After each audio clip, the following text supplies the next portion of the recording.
Bienvenidos a Espacio Cultural, 20 años con la cultura, el arte y los artistas. Estamos aquí en los premios Goyo, en el premio de periodismo Guillermo Valencia Salgado. Hoy premiaron a las personas que llevan haciendo periodismo muchísimo tiempo.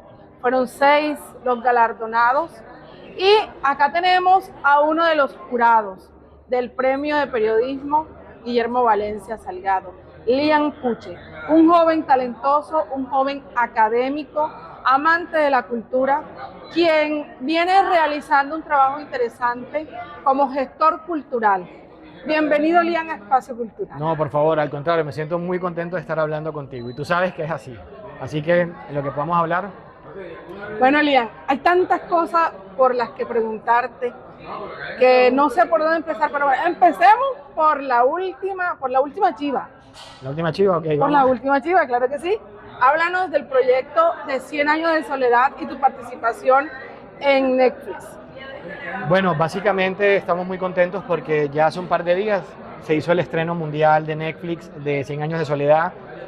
Sin duda alguna estamos hablando de la novela icónica que representa a Colombia, el realismo mágico en Latinoamérica, de nuestro Nobel de Literatura, entre otras cosas. Pero bueno, básicamente la invitación que me hicieron fue, como etnomusicólogo, a tratar de analizar el contexto histórico de ese Macondo, que en realidad es Aracataca, y todo ese gran universo alrededor del Gran Magdalena del siglo XIX. Entonces la pregunta fue, cuando me contactaron los de producción, fue ¿cómo sonaría Macondo? ¿Cómo sonaría Macondo? ¿Cómo sonaría Macondo si nosotros fuéramos a hacer estas grabaciones, estas secuencias, estas escenas? Es decir, ¿cómo sonaría Macondo? Y fue muy interesante porque también fue romper un poco con los estereotipos que hemos creado, entre otras cosas, con las industrias creativas y culturales, dicho de otra forma, la industria de la música. Porque obviamente el referente sonoro, cuando de entrada se empieza ese primer punto de contacto con producción, es todo esto sería acordeón, todo esto sería vallenato, todo esto sería... Y aquí fue algo súper interesante porque fue no. El vallenato, como hoy en día lo entendemos con sus 4 aires, es más una convención de la industria de la música del siglo XX. Deberíamos empezar a buscar partituras o por lo menos empezar a buscar documentación de la época, crónicas de viajeros, etcétera y demás, para ver qué tipo de referencias musicales hay y que eso nos pueda servir para contextualizarlo dentro del marco histórico para poder entender aproximadamente cómo podría haber sonado Macondo en aquella época. O dicho de otra forma, Aracataca. Así que fue una maravilla porque eso nos acercó mucho más a las ruedas de cumbiamba, a las ruedas de la cumbia con sus gaitas macho y hembra, tambor hembra y macho, las tamboras, las maracas, los guaches. Es decir, fue súper interesante porque fue como volver un poco y darnos cuenta de, ven acá, las madres de las músicas colombianas, por lo menos en el siglo XIX, van a ser las ruedas de cumbiamba a partir de la cumbia. Entonces eso fue uno de los primeros hallazgos y a partir de eso empezamos a construir a partir de todas las escenas que se necesitaran. ¿Cuánto tiempo fue ese trabajo? Bueno, la primera entrevista que tuve fue finalizando enero, que fue con toda la producción. Para mí fue un momento súper icónico y grande porque fue una entrevista vía WhatsApp, y vía Zoom, es lo que quise decir, y por primera vez en ese momento vi un montón de camaritas que se prendieron.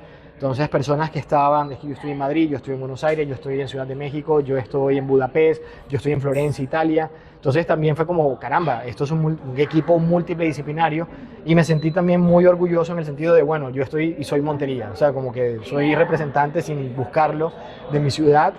Y eso empezamos a trabajar a partir de febrero. Febrero y marzo fueron una búsqueda de las partituras, estar mostrándole archivos históricos a quienes eran los supervisores musicales. Te cuento un poquito más o menos cómo era la secuencia para que la información viajara. Claro, cuéntanos. Yo hablaba con la supervisora musical que se llamaba porque lastimosamente falleció al año siguiente, pero una gran artista, una gran persona, que se llamaba Lynn Feinstein.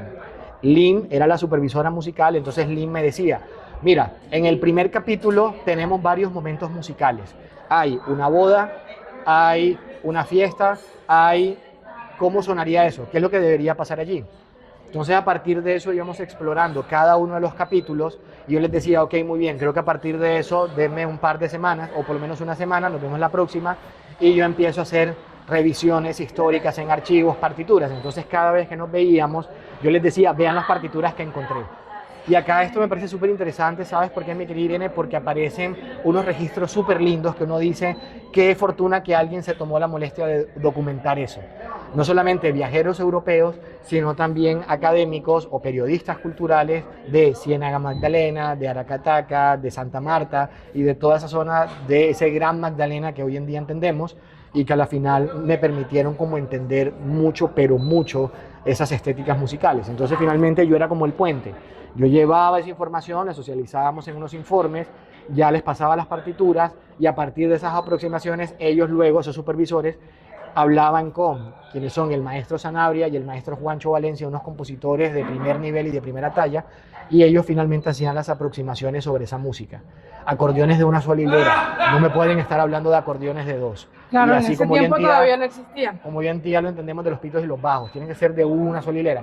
Esos elementos a la final son cánones de verosimilitud, nunca sabremos al 100% cómo se tocaba en aquella época, pero finalmente toda esa documentación sirvió como soporte para poder hacer esas puestas en valor. Todos esos acercamientos. Entonces iba y volvía, era súper interesante. Bueno, si antes quería ver 100 años de soledad en Netflix, ahora estoy esperando el periodo de vacaciones para acostarme a verla. Y verla con todo el detalle. Y verla con todos los detalles y poder descubrir a Liam en 100 años de soledad en Netflix. Qué lindo, Irene. Hay una cuestión. Perdón que te interrumpa, presta atención a la música, por favor, en serio, porque es que hay dos cosas y esto quiero que entre otras cosas quede súper claro.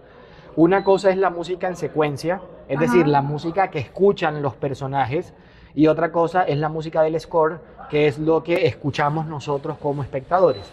Es decir, los actores no escuchan cuando hay una música de score, que es una música triste, una música energética, no sé si me van a entender, enérgica, cosas así por el estilo. Quiero que le presten atención a eso, porque hay unos detalles muy interesantes alrededor de la música en escena, que es lo que escuchan nosotros los espectadores, pero también los actores cuando están en una marcha fúnebre, cuando hay un canto de llanto, cuando hay una